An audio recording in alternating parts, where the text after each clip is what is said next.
In a million different ways, Animal Crossing New Horizons is so much the game the whole world needs right now that it makes you wonder if penny-pinching exploiter Tom Nook didn't plan everything to turn out this way in the first place. Escape to an idyllic island paradise to live a life of relative peace and fruit trading sounds just like the virtual tonic to everything we're currently going through. And it seems that plenty of you agree. Animal Crossing New Horizons physical sales in the UK have been 3 times that of Doom Eternal at time of recording, and we haven't even looked at the digital figures yet. It's by far the biggest launch in the series history, and naturally that means there are a lot of people coming in new. Animal Crossing is a game unlike any other, and there are a number of fairly important things that will be unfamiliar to newbies. One of the great joys of Animal Crossing is learning through experience, but for those just starting out and for those coming back for all the new mechanics, I'm Scott from WhatCulture.com, and this is Animal Crossing New Horizons, 13 tips and tricks the game doesn't tell you. Number 13, it's safe to dump items. Early on, you'll end up catching a menagerie of undiscovered fish and bugs, all blubbing and fluttering at the prospect of being exhibited in Blather's museum. It'll take a few days for the gallery to open though, leaving you with a lot of sticky and smelly species in your pockets. This isn't immediately clear to new players wary of years of vanishing inventory, but it's perfectly safe to chuck all your soon-to-be rehomed critters on the ground outside. They'll adorably splodge into their own miniature tanks/vivariums, completely proofed against any islander's appetite. When Blathers finally sets up shop, you can pick all these things up and hand them over. He won't know what to do with himself. Number 12, the day resets at 5 AM. No, it doesn't matter whether you hit the minus button and go back to the main menu, leave your character standing around, or lay them down to bed with the lights off, an Animal Crossing New Horizons day respawns everything and triggers Tom Nook's daily speech at 5 AM local time. Do some midnight fishing, go shake a few more trees, you can even order something from the Nook Miles vendor at 4:59 AM, and it'll be right there in your mailbox a moment later. Get that timing wrong though, and you're kinda screwed for another day. Number 11, you can grow bell trees. We've all heard the phrase money doesn't grow on trees, but in Animal Crossing it totally does. The game is still a grind where you'll need a constant supply of cash to indulge in everything on offer, but thankfully bells, the native currency, are a little easier to come by. If you dig up a bag of bells from a glowing hole, resist the temptation to shove them in your wallet. Instead, plant them back in the spot like you would a fruit. A little while later, a tree will grow bearing oodles of riches that you can then check in on every few days.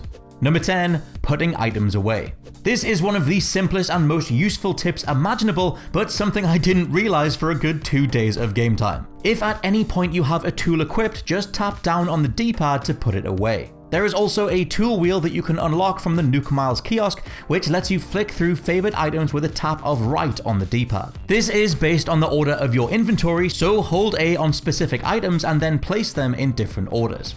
Number 9, how to get as many iron nuggets as possible. A day or two into New Horizons, you're gonna want to dig up a small minecart's worth of iron nuggets, or 30 to be exact. Unfortunately, with the whole island inaccessible, sources, namely small rocks that throw out ore when hit with a shovel, are in short supply. There is a secret to maximizing your mining though. To get the most out of a vein, you want to whack it 8 times in a row without missing. Dig a hole behind you or position yourself so that something blocks the fallback and you'll be golden. Be warned though, eating fruit and then hitting a rock will smash it.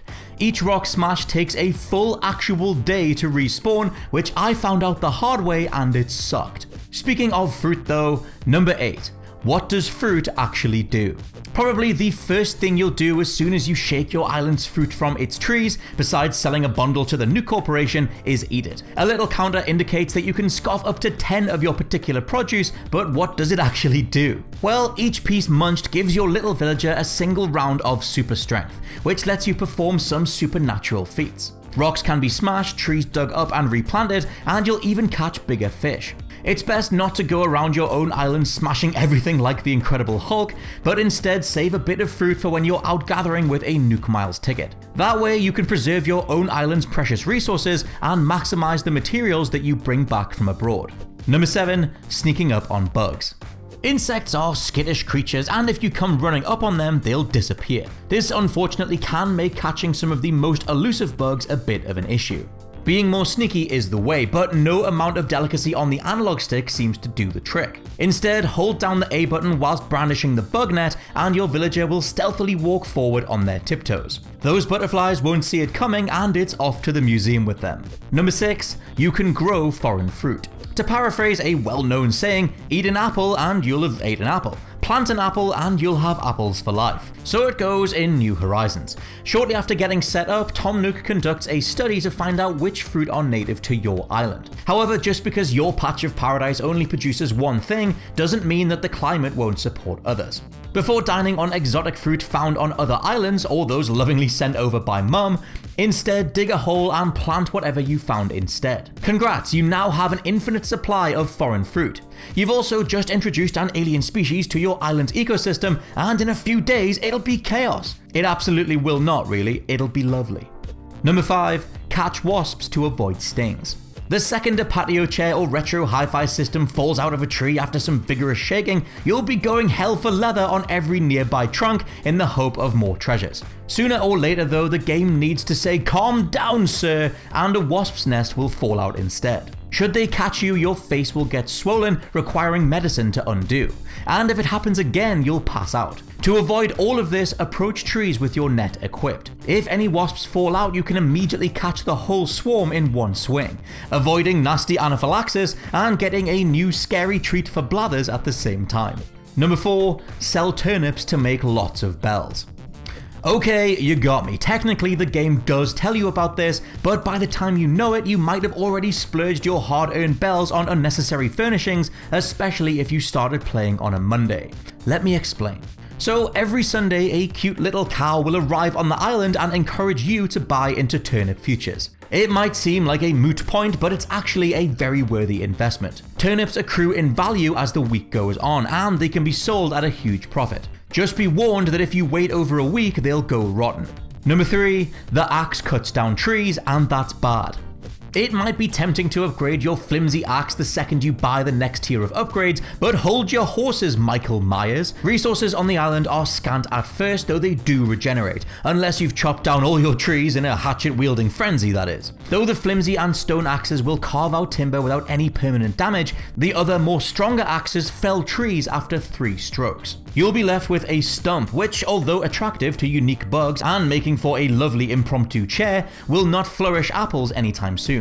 As mentioned before, but it bears repeating, eating fruit and smashing your rocks as well means that you're waiting close to a real-time week for your island to get back to normal. If you want to smash some rocks and trees, just do it on one of the randomly generated islands because you're never going to be going back there. Number 2, you can change things later, but not your island name. Right off the bat, Animal Crossing bombards you with a plethora of weighty sounding decisions which seem to have major implications for the overall look of the island. Where to build this shop, where to place this bridge, where to plonk down an entire frickin' museum. It can be more than a little stressful, but it doesn't need to be. Eventually you'll unlock the ability to perform major civil engineering work, allowing you to move residents around whether they like it or not. And you'll probably want to after you access a set of terraforming tools which let you sculpt the landscape according to your preference. Oh, and of course, yes, the game does mention this, but you can change your appearance after you've crafted a vanity stand or mirror in your own house. It told me this after I highlighted the thing to craft, so take that for what you will if you're already looking dapper AF.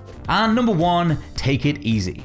This is a tip as philosophical as it is practical, since it's more or less the whole aim of the game. Many players new to Animal Crossing have, inspired by the significant media buzz and no doubt the current global situation, been jumping into the series for the first time, and have found themselves a little bamboozled at the slow pace of progression. That though is totally the point. Animal Crossing is not a game about doing everything there is to do as efficiently and as fast as possible, nor racing to the finish in one evening. It is a social sim made up of a ton of different pleasures, encouraging you to hang out on your island for a little bit every day. Things change in real time. One day a camel might arrive to sell you some rugs, another might result in a fox flogging some forgeries. Take it easy and relax. That's what idyllic island life is all about.